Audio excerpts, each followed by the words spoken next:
تتلی کا رقص ناز، غزالہ کا حسن رم، موتی کی آب، گل کی مہک، ماہ نو کا خم، ان سب کے امتزاج سے پیدا ہوئی ہے تو، اور کتنے حسین افق سے ہویدا ہوئی ہے تو، لہجہ ملی ہے کہ نمک خوار ہوں تیرا، اور صحت زبان میں ہے کہ بیمار ہوں تیرا۔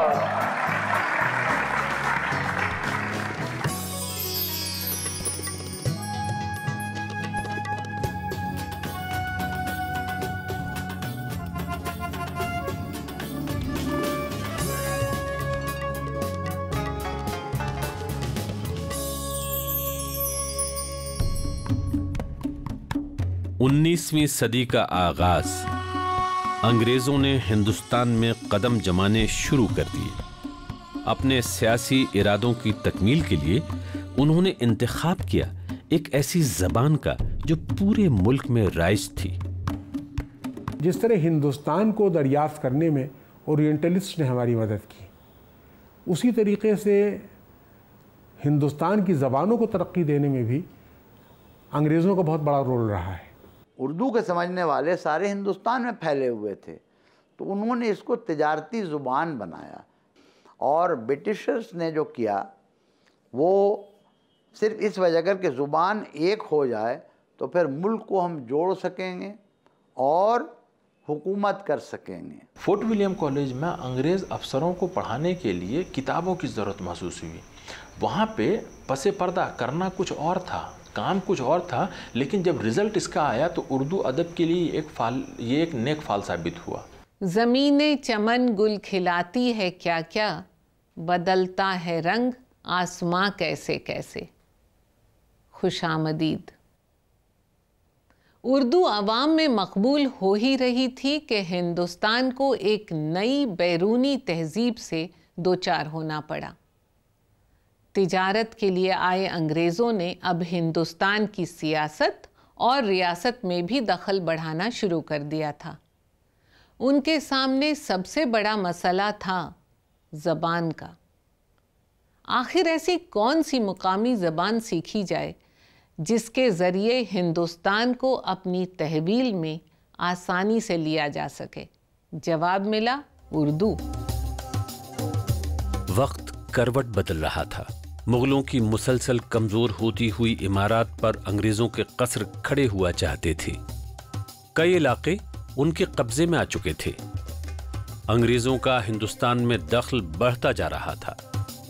اب مسئلہ تھا ایسٹ انڈیا کمپنی کے انگریز افسروں اور کارکنوں کو ہندوستانی زبان سکھانے کا۔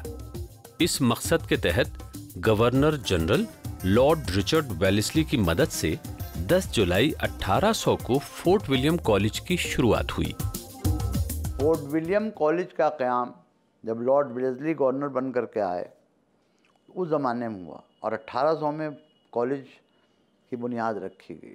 اس کے پہلے پرنسپل جان گلکرسٹ تھے، جو 4 برس کے بعد خرابی صحت کی وجہ کر واپس انگلستان روانہ ہو گئے۔ تو فورٹ ولیم کالج کا جو قیام آیا، اس میں ایک پولیٹیکل بھی ریزن ہے اور ایک یہ بھی ریزن ہے کہ ایسی زبان ہو جو ہر جگہ ہم جس سے بات کر سکیں۔ Fort William College Calcutta. ہندوستانیوں سے کس زبان میں بات کریں، اس کے لیے انگریزوں نے انگلینڈ کے ماہر لسانیات ڈاکٹر جان بوتھوک گلکرسٹ کی خدمات حاصل کی۔ گلکرسٹ نے پایا کہ اردو ہی وہ واحد زبان ہے جو یہاں عام طور پر سمجھی اور بولی جاتی ہے۔ انہوں نے قواعد کے ساتھ انگریزی ہندوستانی لغت لکھی، جسے اسٹورٹ اینڈ کوپر کیلکٹا نے 1786 میں شائع کیا۔ نام تھا اے ڈکشنری انگلش اینڈ ہندوستانی۔ یہ پہلی بار ملتا ہے گلکرسٹ کے 1794 میں کہ میں جو کتاب لکھ رہا ہوں اس میں کچھ باتیں بتاؤں گا اس زبان کے بارے میں جس کو ہندوستانی اور اردو بھی کہا جاتا ہے، ریختہ بھی کہا جاتا ہے۔ اردو کے معنی ہیں the language of the exalted court. Doctor Gilchrist کا مشاہدہ تھا کہ اردو شاعری کے شعبے میں تو خوب کام ہو رہا ہے، लेकिन नस्र का दामन जरा तंग है। उन्होंने हिंदुस्तानी अदब के हवाले से कई किताबें और मज़ामीन लिखे। गिलक्रिस्ट ने पूरे हिंदुस्तान से अदीबों को फोर्ट विलियम कॉलेज में यकजा किया और फिर उर्दू नस्र के जखीरे में यके बाद दीकरे नायाब गौहर जमा होने लगे। फोर्ट विलियम कॉलेज तो ज़ाहिर है कि 1800 ईस्वी से लेकर के चंद बरस तक रहा। जॉन गिलक्रिस्ट ने न सिर्फ ये कि पहली ग्रामर भी लिखी थी उन्होंने उसकी, और ये कि वहाँ अच्छे लिखने वालों को बुलाया। मीर अमन आ गए, निहाल चंद लाहौरी, शेर अली अफसोस। भाई हमारी नस्र की पहली सबसे अच्छी किताब तो वहीं लिखी गई ना, क़िस्सा चार दरवेश मीर अमन की 1801 और 4 के बीच में लिखी गई वहाँ। तो खिदमत तो गैर मामूली रही है उसकी। फोर्ट विलियम कॉलेज के इन माहिरीन में लल्लू लालजी खास तौर पर काबिल ज़िक्र हैं। वो फ़ारसी, उर्दू, संस्कृत और ब्रजभाषा के आलिम थे। उन्होंने दर्जन भर कदीम हिंदू ग्रंथों का तर्जुमा रेख्ते यानी भाखा में किया। इसे खड़ी बोली की इब्तदाई नस्र का नमूना कहा जाता है और लल्लू लाल जी को जदीद हिंदी का बाबाए आदम। उन्होंने भाखा में मशहूर ज़माना किताब प्रेम सागर 1848 में लिखी। फोर्ट विलियम कॉलेज में हजारों किताबों के तर्जुमे हो रहे थे। तर्जुमा दरअसल अरबी का लफ्ज़ है जिसके मतलब होते हैं कि किसी एक ज़ुबान से दूसरी ज़ुबान में उसी चीज़ को मुंतकिल करना। इससे अदबी दुनिया में और अवामुन्नास को बहुत फ़ायदा पहुंचा है। और ट्रांसलेशन का भी जो सिलसिला शुरू हुआ ये फोर्ट विलियम कॉलेज की देन है, जहां संस्कृत, अरबी, फारसी, बंगला और उर्दू के मज़ामीन यूरोपीय ज़बानों में शाये किए जा रहे थे, वहीं यूरोप की इल्मी किताबों का हिंदुस्तानी ज़बानों, ख़ास तौर पर उर्दू में तर्जुमा किया जा रहा था। फोर्ट विलियम कॉलेज के जितने भी मुंशी थे उन सारे लोगों ने अपना तन मन धन लगा के उर्दू की अव्वलीन किताबों को वहाँ तैयार किया और बहुत सी ऐसी किताबें जो दूसरी ज़बानों में थी, जो उर्दू में नहीं थी, उन सबको उर्दू में ट्रांसलेट किया गया। वहाँ से उर्दू में बाज़ाब्ता तौर पर तर्जुमा का आगाज़ भी होता है, साथ ही साथ उर्दू का अदबी ज़ख़ीरा जो है वो वसी होता जाता है, वो बढ़ता जाता है। ये फोर्ट विलियम कॉलेज की एक अनसीन, अनरिटन, अनटोल्ड स्टोरी है।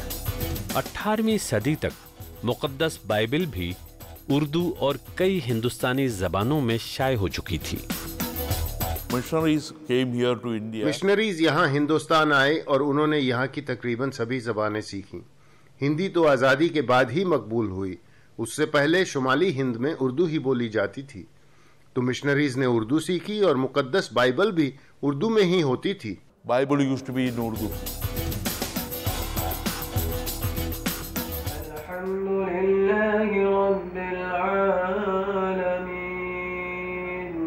हर तारीफ अल्लाह के लिए जो पालने वाला है। इसी दौर में दिल्ली में कुरान शरीफ का तर्जुमा पहले फारसी और फिर उर्दू में हुआ। 1740 में शाह वलीउल्लाह मुहद्दिस दहलवी ने कुरान शरीफ उसका तर्जुमा फ़ारसी में किया। एक हंगामा खड़ा हुआ कि नहीं, इसका तर्जुमा नहीं होना चाहिए, इसको सिर्फ अरबी में पढ़ना चाहिए। उनके साहबजादे शाह रफ़ीउद्दीन साहब ने 1775 में कुरान शरीफ का उर्दू तर्जुमा किया। 1778-79 तक कलकत्ता, मद्रास और बॉम्बे में छापे खाने खुल चुके थे। फोर्ट विलियम में जो किताबें तैयार हुईं उनकी इशाअत की जिम्मेदारी कॉलेज ने ही उठाई। इससे पहले उर्दू में ज्यादातर किताबें हाथ से ही लिखकर तैयार हुआ करती थीं। मार्क्स ने जो 1857 पर अपने लेटर्स छोड़े हैं, letters on India, Karl Marx के हैं, उसमें क्या उसने लिखा है कि Britishers were the unconscious tools of history. वो एक गैर शऊरी वसीला थे तारीख़ का, जिन्होंने चाहा तो अपने रेल किस लिए ईजाद की उन्होंने, इसलिए ईजाद की उन्होंने कि ईसाइयत की तबलीग में उससे मदद मिलेगी। छापे खाने उन्होंने कायम किए, प्रेस कायम किया, تو مقصد یہ تھا کہ وہ اس کے ذریعے عیسائیت کی تبلیغ میں کتابیں چھاپنے میں مدد ملے گی بولیوں میں، لیکن فائدہ اس سے یہ ہوا کہ اس سے ہماری زبانوں کو پنپنے کا موقع ملا۔ پہلے ہاتھ سے کتابت ہوتی تھی، ایک پیلا کاغذ ہوتا تھا، خاص کر بنتا تھا وہ، اس میں کئی کیمیکل لگتے تھے اور زعفران بھی لگتا تھا، اور شروع میں تو زعفران سے انک بنتی تھی، پھر وہ باقاعدہ ایک کاغذ پہ چپکایا جاتا تھا الٹا، اور اس سے پلیٹ بنتی تھی۔ ان کتابوں کے سبب دور دراز کی آبادیوں میں بھی اردو تیزی سے مقبول ہو رہی تھی۔ انگریزی کے کئی الفاظ اردو کا حصہ بن چکے تھے، مثلاً گلاس، ریل، اسٹیشن، رکشہ، انجن، مشین، اسکول، کالج، پتلون، پیٹی کوٹ، بلاؤز یا پھر میم صاحب۔ دنیا کی کسی زبان میں حفظ مراتب کا وہ سلیقہ کہاں جو اردو کے پاس ہے۔ اپنے لیے خاکسار، عرض کرنا، غریب خانہ، حاضر ہونا، اور آپ کے لیے فرمانا، تشریف لانا، دولت خانہ، یہ لحاظ و ملاحظہ اردو کلچر کی شناخت ہے۔ کشادہ دل، مہمان نواز اردو اب ایک اجنبی فلسفہ حیات کے مقابل تھی، اس کا دامن وسیع ہونے لگا۔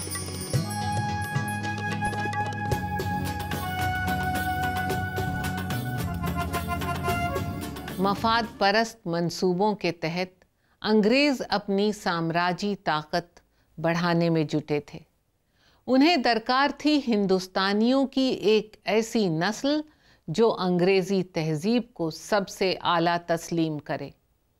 ذہنیت کی اس تبدیلی کے لیے اور مغربی علوم کی تعلیم دینے کے لیے اردو کا باقاعدہ استعمال شروع کیا گیا۔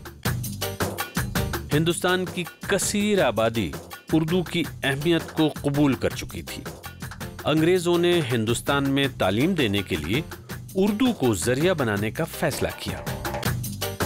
مدرسہ گاج الدین جو ہے وہ ہندوستان کا پہلا ماڈرن اسکول کہا جاتا ہے۔ یہ جو ہے اورنگزیب کے سپہ سالار جنہوں کی دکن کی فتح میں کافی اہم رول تھا، انہوں نے اس کو یہاں پر دہلی میں قائم کیا تھا 1692 میں۔ انگریزوں نے یہاں پر 19ویں صدی میں جب ایسٹ انڈیا کمپنی کا یہاں پر دورہ تھا تو انہوں نے اپنے آفیشیل ورک کو پورا کرنے کے لیے، اپنے جو ہے ایڈمنسٹریشن کو صحیح ڈھنگ سے چلانے کے لیے یہاں پر ماڈرن سبجیکٹس کو اردو میں ترجمہ کرایا تاکہ ایسے لوگ مل سکے جو ان کی لینگویج اور ہندوستان کی لینگویج کو اچھی ڈھنگ سے سمجھتے ہیں۔ سن 1825 میں دلی کے 120 سال پرانے مدرسہ غازی الدین کو انگریزوں نے اپنی تحویل میں لے لیا۔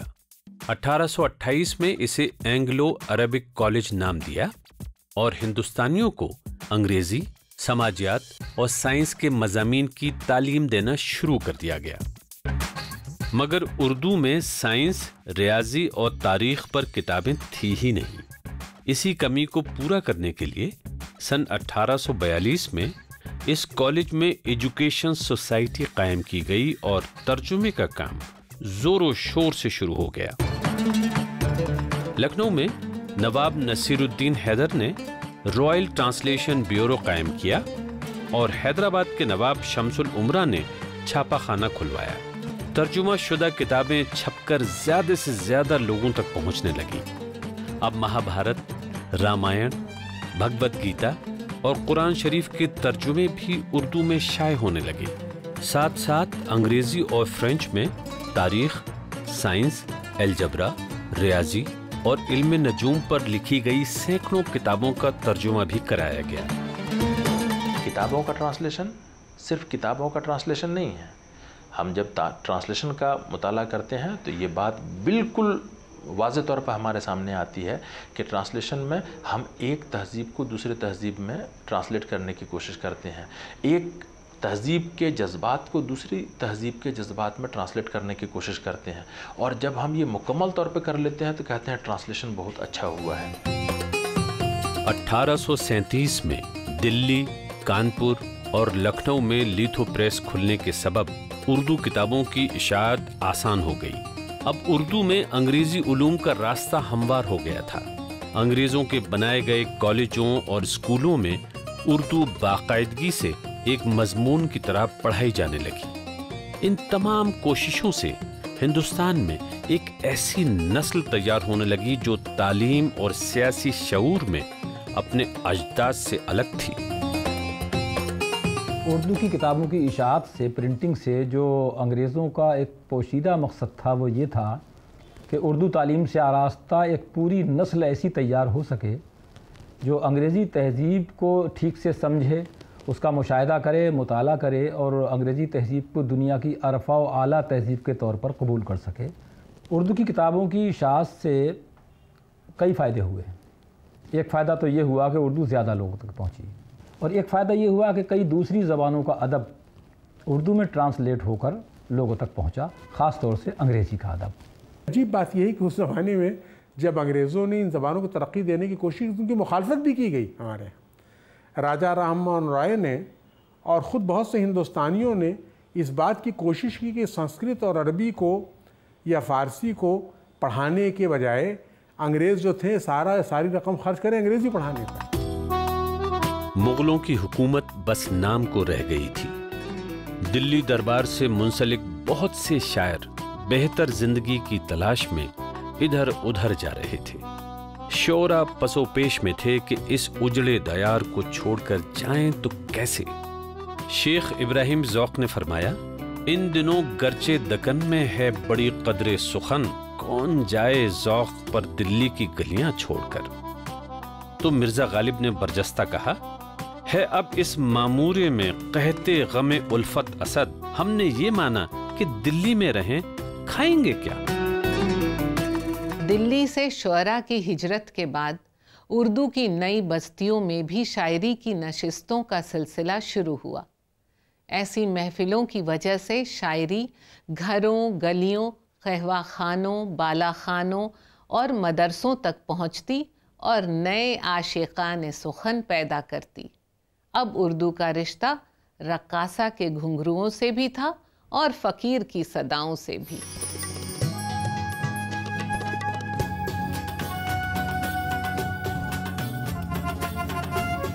उर्दू की इस असर आफरीनी के सबब कंपनी सरकार ने 1832 में ज़िला अदालतों में फ़ारसी की जगह उर्दू का इस्तेमाल करने का फ़ैसला किया और इसे हिंदुस्तानी कहा। कुछ अंग्रेज़ अफसरान ने इस ज़बान को अपनाया तो ज़रूरतन, मगर ज़रूरत पूरी होने के बाद भी इससे जुदा न हो पाए। उर्दू के सहर से अंग्रेज़ भी मुतासिर हुए और कुछ ऐसे मुतासिर हुए कि इस ज़बान में बाकायदा शायरी करने लगे। Good afternoon George. 1870 के करीब जॉर्ज बर्निस हुआ करते थे जो शोर तखल्लुस फरमाते थे। उनका एक शेर है, गैर के साथ अयादत को वो दिलबर आया, लो मसीहा मलकुल मौत को लेकर आया। वाह वाह। एक और अंग्रेज हाकिम रॉबर्ट गार्डनर असबक के तखल्लुस से शेर कहते थे। उनके इश्क की तर्जुमानी इस शेर में देखी जा सकती है। जब कहा मैंने कसम खाओ तो बोले हंस के वो, गर कसम है चीज खाने की तो खा ली जाएगी। अंग्रेजी शायरी से हमने लिरिक्स लिए, सोनेट्स लिए, फ्रेंच पोइट्री से हमने त्राइले लिए। इसी तरह उन्होंने हमारे यहाँ से रुबाइयाँ, क्वाड्रोपेड, चार मिसरे, कते वो लेना शुरू कर दिया। अब उर्दू गज़ल में अंग्रेजी के अल्फाज भी चस्पा किए जा रहे थे। अकबर इलाहाबादी ने इसका क्या खूब इस्तेमाल किया। अब इफ़ कीजिए और ना बट कीजिए, जो साहिब कहें उसको झट कीजिए। 1869 में लखनऊ से अवध पंच रसाली की इशाअत के बाद अकबर की शायरी में मिजाह के साथ साथ तंज ने अपना जलवा दिखाना शुरू कर दिया। कौम के गम में डिनर खाते हैं हुक्काम के साथ, रंज लीडर को बहुत है मगर आराम के साथ।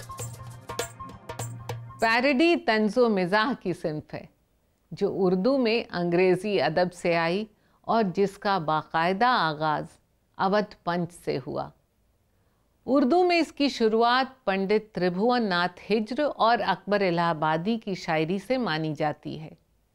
20वीं सदी के निस्फ़ आखिर में राजा मेहदी अली ख़ान ने गालिब की मशहूर गज़लों की कामयाब पैरोडियाँ की। लिखते हैं, है गाल पे उस दिल के सिवा एक निशां और, तुम कुछ भी कहो हम पे गुजरता है गुमां और। कन्हैया लाल कपूर ने फैज़ अहमद फैज़ और दीगर शोरा की पैरडी की, जिसकी खूब पजीराई हुई। फ़ोन आया दिलेज़ार नहीं, फ़ोन नहीं, साइकिल होगा कहीं और चला जाएगा। तो पैरडी का सिलसिला आज भी कायम है और बेहद पसंद किया जाता है। उर्दू शायरी में मुबालगा आ रही, यानी किसी मजमून को बढ़ा चढ़ा कर कहने की रिवायत भी इब्तिदाई दौर से ही मौजूद है। मसलन दोष नाजुक पे दुपट्टा फिरना ठहरा बोझ से, कल जो रंगने में जरा गहरा गुलाबी हो गया। हिंदुस्तान एक नई तहजीब के रूबरू था। कहीं इसकी शदीद मुखालफत हो रही थी तो कहीं इसे हैरत से देखा जा रहा था। दूसरी जानिब उर्दू के लबो लहजे में वो खुसूसियत पैदा हो चुकी थी जो दुनिया की किसी भी तरक्की याफ्ता ज़बान में मौजूद होती है। मगर ये खुशगवार मौसम ज़्यादा दिन कायम न रह सका। अंग्रेज़ फोर्ट विलियम कॉलेज में ही उर्दू को तकसीम करने के मंसूबे पर काम कर रहे थे। जल्द ही कौम को ज़बान की बिना पर बांटने की साजिश सामने आ गई और 1860 में एक ही ज़बान को दो नाम दे दिए गए, यानी हिंदी और उर्दू। अगर इस मानी में रखा जाए कि हिंदी या हिंदुस्तानी वो ज़बान है जो हिंदू लोग बोलते हैं, तो ये कभी इसमें इसकी हिस्ट्री में कभी तारीख़ में था ही नहीं। अब इसको मगर डाला गया ला करके। अंग्रेज़ ने तो फोर्ट विलियम कॉलेज जब कलकत्ते में कायम किया था, जब ही से ये चाहा था कि हिंदुस्तानियों को एक ना हो रहने, उनको तकसीम करो, मज़हबों में बांटो, ज़ातों में बांटो, गाँव में बांटो, ज़बानों में बांटो। एक ही ग्रामर को दो रस्मुल ख़त में लिख के कह दिया, हिंदी हिंदू और मुसलमान उर्दू मुसलमान। इन ज़बानों में कॉन्फ्लिक्ट पैदा की गई और उस कॉन्फ्लिक्ट के बहुत से असबाब थे।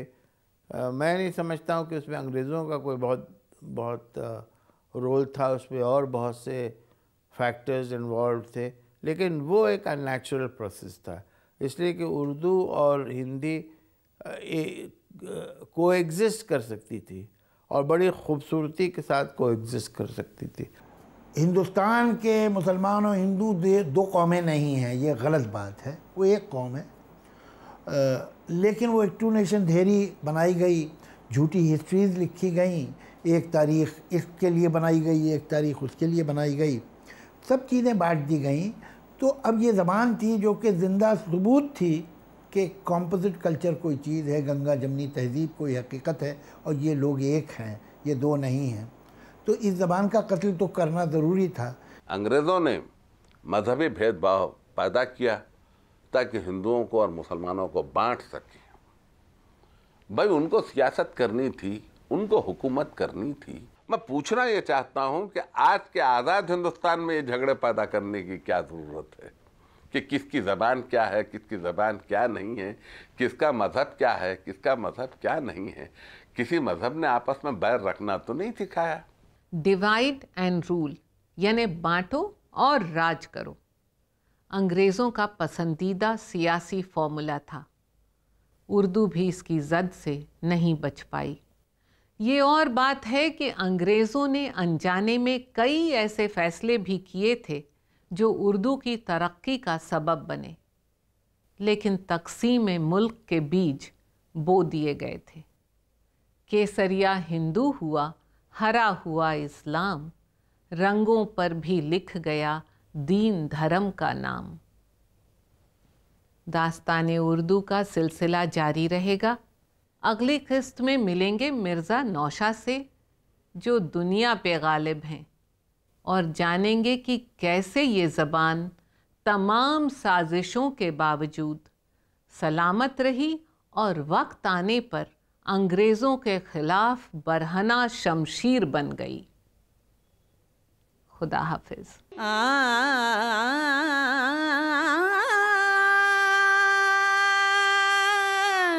उर्दू है जिसका नाम हमें जानते हैं दाग, सारे जहां में धूम हमारी ज़बां की है।